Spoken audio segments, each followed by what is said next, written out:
the Home Minister Amit Shah having spoken with chief ministers of all states, speaking to them, asking them to identify Pakistani nationals and then deport them, for which they are now going to be implementing the identification exercise. That is what is the move that now the Home Minister has asked the states to take, and which is why he's spoken with the chief ministers of all the states. This really comes about after that decision that has been taken in retaliation to the attack that took place in Pahalgam, with the central government there saying that all Pakistani nationals need to leave the country. Aishwarya, my colleague, joining us to get us more on this. Aishwarya, after that ultimatum has been given of the 29th of this month, even if it's on medical grounds, and of course a shorter duration is given to others to leave the country. We've also seen some sort of movement at the Wagah border, the Atari border, of people trying to cross to the other side. But this really is Amit Shah there ensuring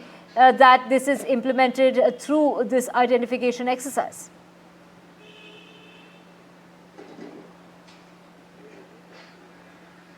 Well, to implement the decisions made by the CCS under the chairmanship of Prime Minister Narendra Modi, now the Home Minister of our country had spoken to every Chief Minister of the states and union territories and had asked them to identify the Pak nationals who are living in the country and to deport them. This is a big step just after the MEA had issued the guidelines that by 27th of April, every Pakistani citizen had to leave India, and those on the medical grounds had to leave India by 29th of April. Of course, the exception had been given to the long-term visas that were issued by the Indian government to the Hindus living in India. But apart from it, every Pakistani had to be deported, and that's where Home Minister Amit Shah, the sources have indicated to us, had spoken to the chief ministers of all the states and union territories. Now, following that,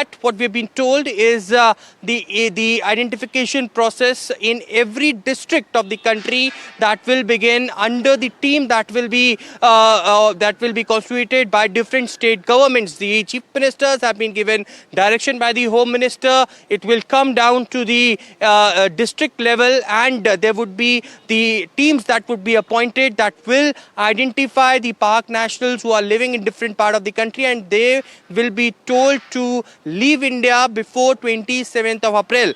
Those who are in the hospitals, those who are on the medical grounds, those will be also told to leave before 29th of April. So an exercise has started to implement the process, and this is after the Pahalgam terror attack, and these are crucial steps being taken by the country to deport the Pakistanis from India. And just after that, now what we are witnessing on the Wagah-Atari border, that heavy crowd was seen since the day when the decision was taken. People from different parts of the country, the Pak nationals, are reaching to the Indian checkpoints where they will be going back. Of course, there had been several people who had made their comments that they are living in very far part of the country, but the ultimatum is ultimatum, and they have to leave the country. If not, then certainly an action will be taken against those Pakistani national citizens